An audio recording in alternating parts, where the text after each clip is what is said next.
PDM एक दफ़ा फिर सोच रही है लॉन्ग मार्च करना है, शटर डाउन करना है, इन हाउस तब्दीली लानी है, तमाम ऑप्शंस पर गौर किया जा रहा है। लेकिन जो पेशावर में इनका जलसा हुआ है बड़ा मायूस कुन था। वो लाहौर में जो जलसा हुआ था पीडीएम का, उससे भी ज़्यादा कहीं ज़्यादा मायूस कुन था। उस पर हम बात करेंगे। लेकिन बाबर डोगर साहब, आप जो हम पहले बात कर रहे थे, जो कन्वेंशन में जो कुछ हुआ, मीडिया की आज़ादी की जो बात हुई, उसमें अफसार आलम साहब भी, साबिक चेयरमैन पैमरा ने भी बहुत सी बातें की, और उसमें उस वक्त बोल के प्रोग्राम के हवाले से भी उन्होंने कुछ बातें कर दी। उस पर आप कुछ बात करना सामा साहब, पहली बात तो ये है कि अफसार आलम साहब ने जो परसों आसमा जहांगीर कॉन्फ्रेंस में जो इंकशाफ किया है, मगर एक वो बंदा जो जाली आदमी है, जाली तरीके से उसकी अपॉइंटमेंट हुई, 2 नंबर तरीके से उसकी अपॉइंटमेंट हुई, 2 नंबर उसकी 2 नंबरी पकड़ी गई, हाई कोर्ट से वो डिस्क्वालीफाई हुआ, सुप्रीम कोर्ट ने उसकी डिस्क्वालिफिकेशन को मेंटेन किया।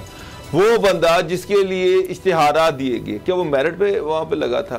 हुकूमत के हाथों में कठपुतली, हर मुखालिफ चैनल का गला दबाता रहा, हर मीडिया की आज़ादी को सलब करने में उसका अहम बुनियादी रोल था। एक ख़ास चैनल की कठपुतली थी।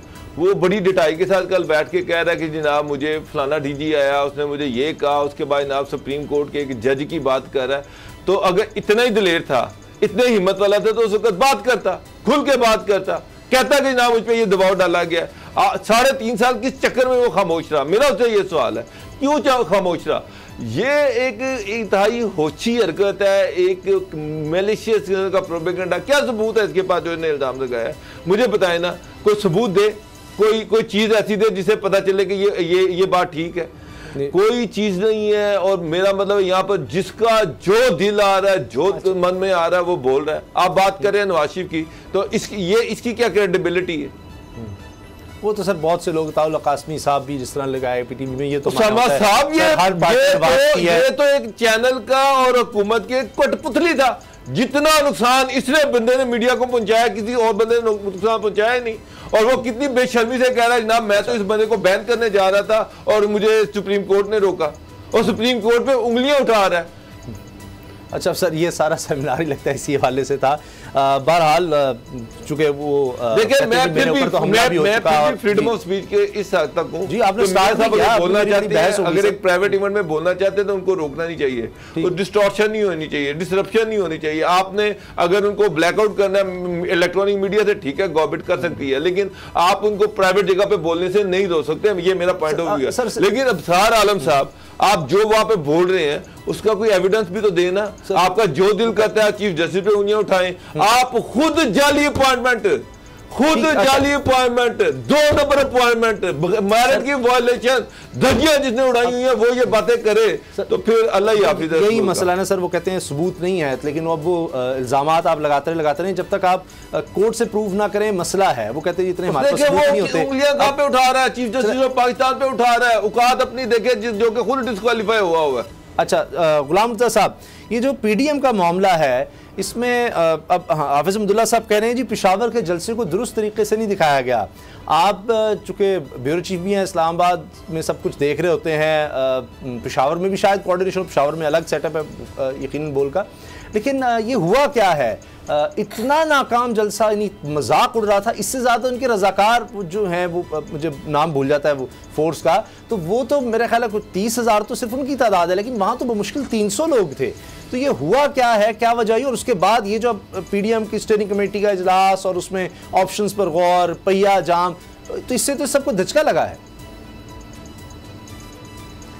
ये वाक़तन इनका जो जलसा था, इस हवाले से जो इनका मौक़िफ़ सामने आया है, उसमें तो यही है कि ये एक मीटिंग थी और वहाँ पे हमने एक रैली निकालनी थी, तो वो रैली निकाली, लेकिन पीडीएम का वो शो नहीं था, वो JUIF का शो था। और उन्होंने कहा कि इतना ही हमने रखना था, इसको हमने को बहुत ज़्यादा बड़ा नहीं करना था, इसी वजह से हम इस तरह का शो जो है, ये उनका कहना है। और दूसरी बात ये है कि अभी जो प्लानिंग बन रही है, आज काफ़ी सारे फ़ैसले इन्होंने कर लिए हैं पीडीएम के हवाले से, जिसमें लॉन्ग मार्च का भी फ़ैसला है, जिसमें जलसे, रैलियाँ, जुलूस, राब्ते, सब कुछ उन्होंने डिसाइड कर लिया है, लेकिन उसकी अनाउंसमेंट कल होगी। अच्छा, कल इनका होगा सरबराही इजलास। उस सरबराही इजलास में जो आज डिसाइड किया गया है चीज़ों को, वो वहाँ पे रखा जाएगा। थोड़ा बहुत रद्दोबदल करके तो लाहौर का मेन जलसा शायद लाहौर के मेन जलसे से ही आगाज़ कर दिया जाए लॉन्ग मार्च का और इस्लामाबाद की तरफ मार्च का। इसी तरह से जहाँ जहाँ भी जलसे, रैलियाँ और राब्ते इन्होंने करने हैं, वो राब्ते शुरू कल की जो प्रेस कॉन्फ्रेंस होगी उसमें ये शेड्यूल दे देंगे और बता देंगे कि क्या करना है। तो पीडीएम के हवाले से जिस तरह से पाकिस्तान पीपल्स पार्टी को भी अलाइनमेंट किया जा रहा है उनको साथ रखने के लिए, अब ये एक सवाल होगा कि क्या वो पीडीएम को साथ ज्वाइन करती है या वो पार्लियामेंट्री पॉलिटिक्स में ही पीडीएम का साथ देती है। लेकिन अब ये लॉन्ग मार्च की अगर बात की जा रही है तो अभी ये खबर भी आई कि नवाज़ शरीफ साहब शहबाज शरीफ से नाराज़ हो गए कि उन्होंने ठीक तरह से मुश्तरका इजलास जो है उसमें पार्टिसिपेट नहीं किया, क्यों बैकआउट कर कर चले गए। तो क्या शहबाज शरीफ साहब भी इसमें उसी तरह भरपूर तौर पर नज़र आएंगे इस लॉन्ग मार्च में अगर ये होता है तो? बिल्कुल, वो अब जो इसकी क़यादत है बल्कि वो दोनों करेंगे, मरियम भी और मियाँ शहबाज शरीफ भी, क्योंकि इनका ये डिसाइड हुआ है। पहले तो आपको पता है कि ये फ़ैसला मियाँ नवाज शरीफ ने खुद ही किया था कि पार्लियामेंट्री पॉलिटिक्स जो है और पार्लियामेंट्री एहतजाज, वो सारी रिस्पॉन्सिबिलिटी जो होगी मियाँ शहबाज शरीफ की होगी और वो अपोजिशन को इकट्ठा करेंगे पार्लियामेंट में और उसी तरह से आगे तमाम चीज़ों को लेके चलेंगे अपोजिशन की।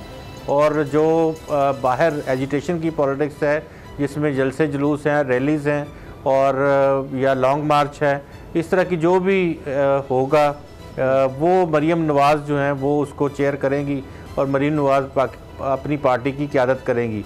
तो ये इनका डिसाइडेड था। लेकिन अभी जो पीडीएम के प्लेटफॉर्म से ये अगर लाहौर का जलसा होता है तो दोनों वहाँ मौजूद होंगे और लाहौर के जलसे के बाद जो ऐलान होगा उसमें भी दोनों साथ इकट्ठे मियाँ शहबाज शरीफ साहब और मरियम नवाज साहब वो इकट्ठे फिर आएंगे। बाबर साहब, आपको क्या लगता है इस लॉन्ग मार्च का? आपने इतने लॉन्ग मार्च भी कवर किए हैं, एहतजाज भी, सब कुछ आपने देखा है। दिसंबर का महीना, टाइमिंग मुश्किल नहीं कर दी इन्होंने अपने लिए? देखिए उसामा साहब, जो मेरी देखिए गुलाम मुर्तज़ा साहब ने जो बात की है, मैं थोड़ा सा इनसे इख्तिलाफ करूँगा। जी जी, मुझे नहीं लगता कि अगर मरियम वहाँ पर जाती हैं तो शहबाज शरीफ भी उस जलसे में जाएंगे, ये मुझे नहीं लगता। या तो पीडीएम जो भी जलसे रैलियाँ करेगी उसका शेड्यूल अलग अलग अनाउंस होगा, मरियम के जलसे अलहदा होंगे, शहबाज शरीफ के जलसे अलहदा होंगे। उसकी वजह यह कि जो नरेटिव मरियम का है, जिस स्पीड से डेवलपमेंट्स हो रही हैं, जिस तरह से वो अदारों को टारगेट कर रही हैं, मेरा नहीं ख्याल कि शहबाज शरीफ जो है वो उसका हिस्सा बनेंगे। जो तकारीर कर रही हैं, जिस तरह से वो एस्टेब्लिशमेंट के साथ हेड ऑन हुई हैं, मुझे नहीं लगता कि शहबाज शरीफ उस चीज़ का हिस्सा बनेंगे। शहबाज शरीफ जो है वो उनसे इस चीज़ से अपने आप को अलहदा रखेंगे। मियाँ साहब बुरा मनाते हैं तो मनाते रहें। मैं एक चीज़ बड़ी क्लैरिटी के साथ कह रहा हूँ कि वो फ़िलहाल शहबाज शरीफ इस चीज़ में वो नहीं आने वाले। शहबाज शरीफ किन लोगों से मिल रहे हैं, कहाँ से पर उनकी मुलाकातें हो रही हैं, मुझे ये भी पता है। चीज़ें किस साइड पे जा रही हैं, मरियम को आगे क्या, मरियम का क्या फ्यूचर है, फ़िलहाल तो मुझे उनका कोई फ्यूचर नज़र नहीं आ रहा। मरियम जो है वो डेस्परेट हैं कि जनाब जिसने भी बात करनी है वो हमारे साथ बात करे, वो मेरे साथ बात करे, मेरे वालिद साहब के साथ बात करे। वो ये चाह रही कि जनाब हमें क्लीन चिट दी जाए, मुझे क्लीन चिट दी जाए। नवाज़ शरीफ जो है उनकी भी ये एफर्ट है कि मेरा अगर इशू हल नहीं होता, कम से कम मरियम का इशू हल हो। और इस डेस्परेशन में जो मुलाकातें करते रहे हैं जुड़वा शहरों में, उसका मकसद ये नहीं था कि मरियम और नवाज शरीफ के लिए कोई रास्ता निकालना, या सिर्फ अपना था? और उसमें क्या था वो जो मुलाकातें होती हैं? देखें शहबाज शरीफ, एक चीज़ मैं आपको क्लियरली बता दूँ सामा साहब कि नवाज शरीफ जो है उनको सुप्रीम कोर्ट से सज़ा हुई है, वो सज़ा अपनी फाइनलिटी इख्तियार कर चुकी हुई है। गुलाम मुर्तज़ा साहब मुझसे बेहतर जानते होंगे। अब वो कोर्ट से तो नहीं हट सकती, उसका एक ही तरीक़ाकार है कि कोई लेजिस्लेशन कर दी जाए और लेजिस्लेशन में इस चीज़ की वजाहत की जाए कि ये जो चीज़ थी ये वन टाइम थी और वो हो गई, अब वो एलिजिबल है, इलेक्शन लड़ सकते हैं। उसका टेन्योर बना दिया जाए कि जी ये जो फाइनलिटी होती है ये इतने साल के लिए हो सकती है, लाइफ टाइम नहीं हो सकती। उसका तो उसको ख़त्म करने का तरीक़ाकार वाह जो है वो है लेजिस्लेशन। लेजिस्लेशन तो तभी होगी जो अब इनकी गवर्नमेंट आए और वो ये फैसला करे कि हमने इनको वापस लेके आए। बाबर साहब, मैं आपसे इख्तिलाफ इस पर करता हूँ क्योंकि माजी में ये हुआ है, नवाज शरीफ साहब के खिलाफ केसेस हुए और वो जिसको आप फाइनलिटी कह रहे हैं टाइम बॉडी नहीं, इतना वक्त गुजर के आप दोबारा उस पर कोई रिव्यू कुछ नहीं हो सकता था, लेकिन फिर इफ्तिखार चौधरी साहब जब आ गए सब कुछ ठीक हो गया था, पुराने केसेस खोले गए, सब में सजाएं मुआफ हो गई थी। गुलाम रज़ा साहब, ये अब मियाँ नवाज शरीफ साहब जाहिर है वो चाह रहे हैं कि लॉन्ग मार्च या इस तरह से कोई हो डिसाइसिव, ये अब पिंडी की तरफ होना है या इस्लामाबाद की तरफ होना है? लास्ट में मुझे याद है बड़ी बहस हुई थी कि जाना कहाँ है, कि असल टारगेट कौन है? इस्लामाबाद की जाने भी होगा लॉन्ग मार्च, और जो इस हवाले से एक पटिशन आ रही है सुप्रीम कोर्ट ऑफ पाकिस्तान में, कॉन्स्टिट्यूशनल जो नुकात हैं उसमें उठाए जाएंगे कि एक शख्स की जो नाअहली है वो लाइफ टाइम नहीं हो सकती, और उसको तशरीह की जाए, इस्तदा की जाएगी सुप्रीम कोर्ट ऑफ पाकिस्तान से। और सुप्रीम कोर्ट बार एसोसिएशन के प्रेसिडेंट जो हैं वो भोन साहब वो देंगे ये एप्लीकेशन, और वो उसको अर्ली हियरिंग भी उसकी होगी, शायद डे टू डे हियरिंग हो उस पर। ठीक है, उसमें ये नुक्ता जो है वो पूरी तफसील के साथ ये उठाया जाएगा और सुप्रीम कोर्ट से ये इस्तदा की जाएगी कि वो इसको डिसाइड करें। लेकिन मुर्जा साहब, सुप्रीम कोर्ट पार्लियामेंट में भी इसको रेफर कर सकती है कि पार्लियामेंट इसको डिसाइड करे।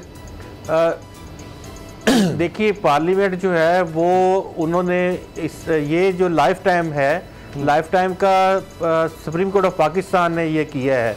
वहाँ 5 साल की नाअहली है, अगर इंतखाबी एक्ट देखा जाए तो 5 साल की नाअहली है, सर्टन पीरियड लिखा हुआ है, तो उसमें ये कोर्ट ऑफ पाकिस्तान अब डिसाइड कर सकता है कि वो लाइफ टाइम दे सकता है सजा, या लाइफ टाइम को विड्रॉ किया जाएगा और for certain period of time वो दी जाए।